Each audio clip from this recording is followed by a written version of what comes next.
Salut à tous et bienvenue sur Petite Voix du Monde. Je suis Agathe, votre guide dans ce voyage fascinant à travers les histoires inspirantes et extraordinaires entre parents, enfants et citoyens du monde entier. Aujourd'hui, nous vous emmenons dans une histoire puissante et émotive, une histoire de secret, de résilience et d'amour inconditionnel. Imaginez une vie bouleversée par des choix du passé, des retrouvailles inattendues et des révélations qui changent tout. Cette histoire inspirante, qui parle de liens familiaux et de destin, vous tiendra en haleine jusqu'à la fin. Si vous aimez les récits captivants et pleins d'émotions, prenez un moment pour liker la vidéo, partagez avec vos amis, et surtout, dites-nous en commentaire d'où vous nous regardez. Chaque pouce bleu et chaque partage nous aide énormément à faire grandir notre communauté et à vous apporter toujours plus d'histoires fascinantes. Alors installez-vous confortablement et laissez-vous emporter dans cette aventure hors du commun. C'est parti!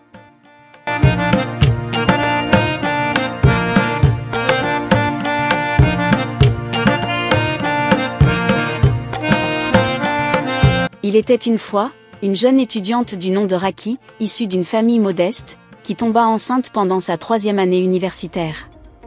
Craignant que ses parents l'apprennent, elle inventa de toutes pièces une histoire, leur expliquant que, cette année, elle ne pourrait pas rentrer les week-ends, pendant les vacances et autres occasions, comme elle le faisait habituellement. Ses parents, intrigués, lui demandèrent « Mais pourquoi as-tu pris cette décision ?»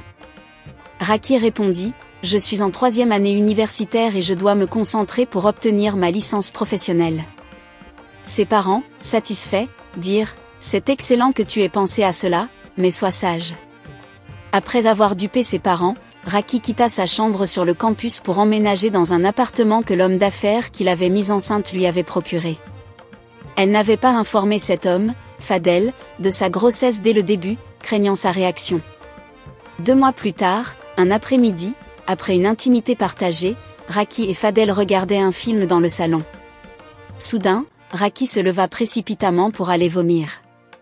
À son retour, Fadel, fort de son expérience et de sa maturité, lui demanda « Qu'est-ce qui se passe ?» Raki, feignant l'ignorance, répondit avec un léger sourire « Rien, mon cœur. » Elle s'assit de nouveau à côté de lui et reprit le visionnage du film. Peu après, elle courut de nouveau vomir. À son retour, Fadel la confronta. « Tu es enceinte, n'est-ce pas ?» Raki, regarde-moi dans les yeux, depuis combien de temps le sais-tu ? Elle répondit, « De quoi parles-tu, mon amour ?» Fadel répliqua, « Arrête, s'il te plaît. Tu sais bien que je suis plus âgée que toi et que j'ai plus d'expérience dans ce genre de situation. Alors, quand comptais-tu m'en parler ?» Raki, après un moment de silence, avoua, « J'avais peur de ta réaction. » Et pourquoi avoir peur de ma réaction, insista Fadel. Raki, après une pause, répondit, « Parce que tu m'avais demandé de prendre mes précautions pour ne pas tomber enceinte, étant donné que tu es mariée et que tu ne voulais plus d'enfants. » Fadel soupira, « D'accord. Puisque tu connais ma position sur la question, dis-moi, depuis combien de temps es-tu enceinte ?»« Bientôt 3 mois, répondit-elle. « Quoi ?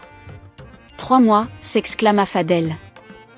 Comment as-tu pu rester aussi longtemps sans m'informer, sachant que je ne voulais pas d'autres enfants ? Raki, tu m'as vraiment déçu, mais ce qui est fait est fait. Une grossesse de 3 mois est déjà bien avancée pour être interrompue. Alors, dis-moi, est-ce que tes parents sont au courant ? Non, répondit-elle. Raki expliqua comment elle avait trompé ses parents. Après l'avoir écouté, Fadel dit, « Écoute, ma chérie, tu sais que je tiens à toi et que je ne veux que ton bien. Voici ce que nous allons faire. Comme tu le sais, je ne souhaite pas fonder une famille avec toi ni avec une autre femme que celle que j'ai déjà épousée. Puisque ta grossesse est avancée, nous ne prendrons pas le risque de l'interrompre. Je prendrai en charge tous les frais de suivi de la grossesse. Une fois que tu accoucheras, nous donnerons le bébé à un orphelinat ou à quelqu'un de confiance. Si tu es d'accord, dis-moi oui. Si tu ne le es pas, je t'accompagnerai jusqu'à la naissance, mais après, nous devrons nous séparer. » Raki, qui ne voulait pas que ses parents découvrent sa grossesse, accepta la proposition de Fadel. Celui-ci jura de prendre soin d'elle. Les mois passèrent, et la grossesse de Raki progressa. Fadel, en bon homme d'affaires, veillait à son bien-être. Raki, voyant sa grossesse devenir de plus en plus évidente, arrêta de suivre les cours à l'université. Fadel et elle passèrent de bons moments, et il l'assistait physiquement et psychologiquement. Un week-end, alors qu'ils étaient assis sur le canapé, Raki sentit des contractions. Le jour tant attendu était arrivé. Elle accoucha de jumeaux, un garçon et une fille. Épuisée, elle tomba dans un sommeil profond. Pendant ce temps, Fadel, le père des enfants, remit les bébés séparément à des familles dignes de confiance, après s'être assuré de leur valeur et de leur capacité à les élever. À son réveil, Raki demanda à voir son bébé. Fadel lui dit « Tu as accouché de jumeaux, un garçon et une fille. » Heureuse, elle demanda à les voir. Fadel lui répondit « Je vais demander qu'on te les apporte, tu dois leur donner le sein. » Raki prit les bébés dans ses bras et les allaita. Lorsqu'il fut temps de quitter l'hôpital, elle demanda « Où sont nos bébés ?» Fadel lui expliqua la situation et ce qu'il avait fait. « Je ne comprends pas, » dit Raki, « où sont les jumeaux ? Je les ai confiés à des personnes de confiance qui n'ont pas pu avoir d'enfants et qui désiraient en avoir, » répondit Fadel. Raki se sentit blessée mais réalisa qu'elle avait accepté les conditions de Fadel. « Tu aurais dû m'en parler, ne serait-ce que pour les voir une dernière fois, » dit-elle. « Tu as raison, je suis désolée, mais crois-moi, c'est mieux ainsi, » répondit-il. Ils rentrèrent chez eux et Raki put enfin se libérer du poids de cette grossesse qui l'éloignait de sa famille et de sa carrière universitaire. Avec le soutien de Fadel, elle finit par devenir médecin. Pendant ce temps, les jumeaux, prénommés Benoît et Claire, grandirent dans des familles adoptives aisées et responsables. Tous deux étudièrent la finance à la même université sans savoir qu'ils étaient frères et sœurs. Leurs chemins se croisèrent et des sentiments amoureux naquirent entre eux. Ils commencèrent à sortir ensemble, et Claire tomba enceinte. Benoît, heureux de la nouvelle, demanda Claire en mariage, et elle accepta. Un jour, Benoît alla rencontrer les parents de Claire pour officialiser leur union. Ceux-ci, impressionnés par Benoît, demandèrent à rencontrer ses parents. Un mois avant le mariage, Claire ressentit des douleurs et fut conduite à l'hôpital par Benoît. Ils furent reçus par Raki, devenu médecin. En les voyant, une sensation étrange la submergea, mais elle ne comprit pas pourquoi. Une semaine avant le mariage, les parents adoptifs de Claire contactèrent Fadel pour l'inviter à la cérémonie. Il hésita, puis accepta finalement. Il avait gardé des photos des jumeaux bébés avant de les confier à leurs familles adoptives. Le jour du mariage, Raki et Fadel s'y rendirent. En voyant les futurs mariés, Raki interrogea Fadel, « D'où connais-tu ces jeunes ?» « Je connais les parents de la mariée, » répondit-il. « La mariée est une patiente de l'hôpital. J'ai ressenti quelque chose de particulier quand je les ai vus, » dit-elle. Fadel se tourna vers le père adoptif de Benoît et lui demanda, « Es-tu sûr que c'est ton fils qui va épouser la fille de Serge ?» « Oui, » répondit André, le père adoptif de Benoît. Fadel soupira et dit, « André, Serge, vos enfants, qui sont mes enfants, sont des jumeaux. » Après la révélation bouleversante de Fadel, Claire et Benoît, abasourdis, tentèrent de donner un sens à cette réalité qu'ils n'avaient jamais envisagée. Leur cœur se serra d'une douleur confuse, un mélange d'incompréhension, de tristesse et de soulagement de connaître enfin la vérité. La révélation n'altérait en rien l'affection sincère qu'ils ressentaient l'un pour l'autre, mais ils comprirent que ce sentiment profond provenait d'un lien fraternel indestructible, et non de l'amour romantique qu'ils avaient cru. Fadel, rongé par le regret, tenta de leur expliquer son choix de les avoir confiés à des familles adoptives. Il raconta son passé, ses motivations, et son amour sincère pour Raki, qu'il avait voulu protéger des fardeaux d'une maternité trop tôt et d'une situation inextricable.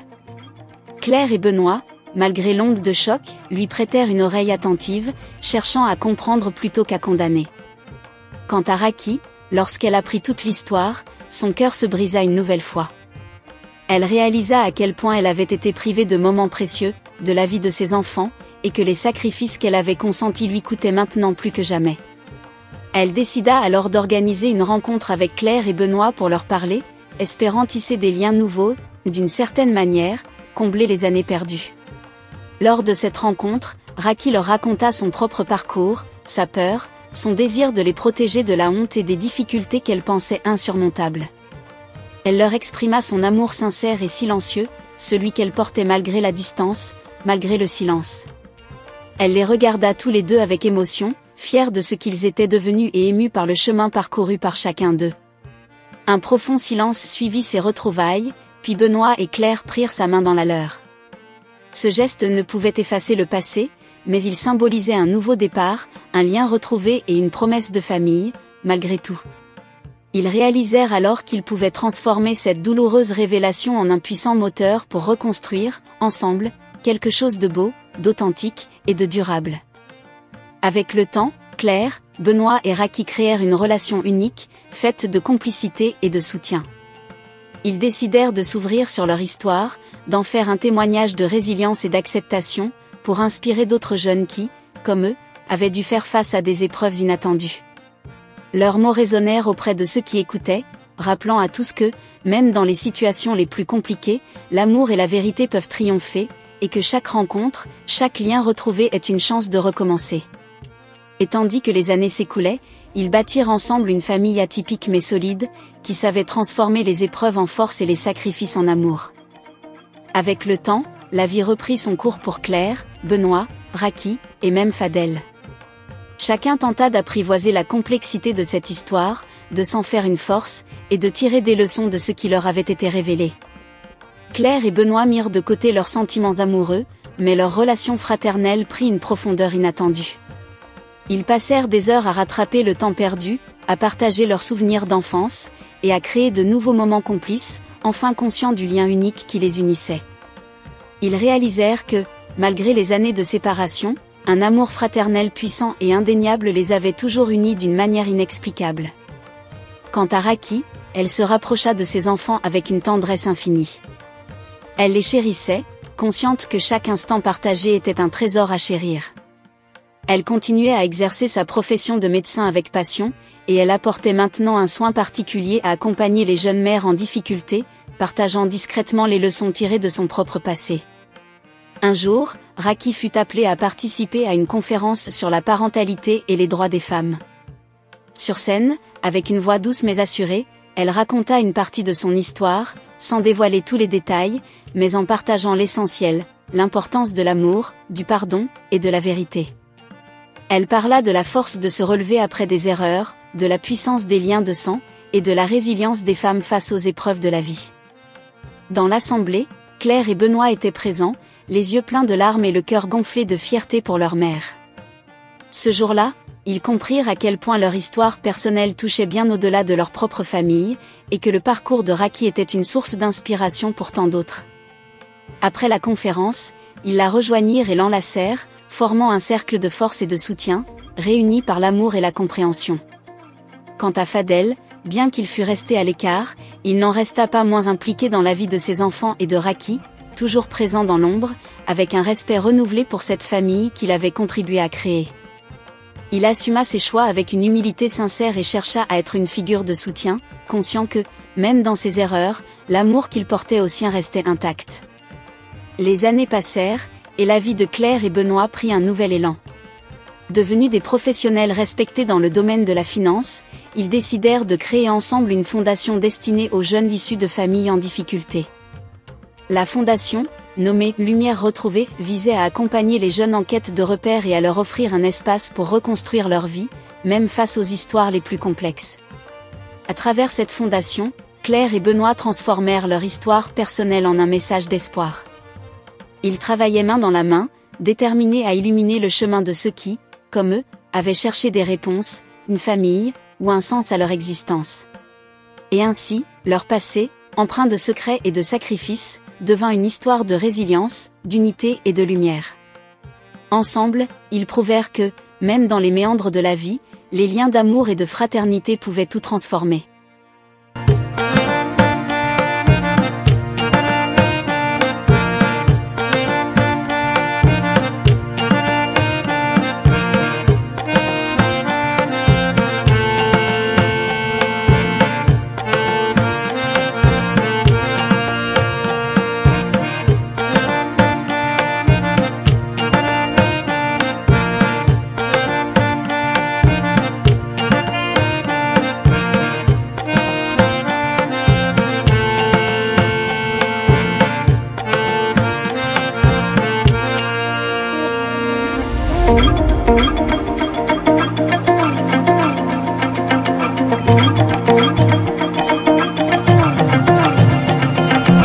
Merci d'avoir regardé cette vidéo et d'avoir partagé ce voyage émotionnel avec nous.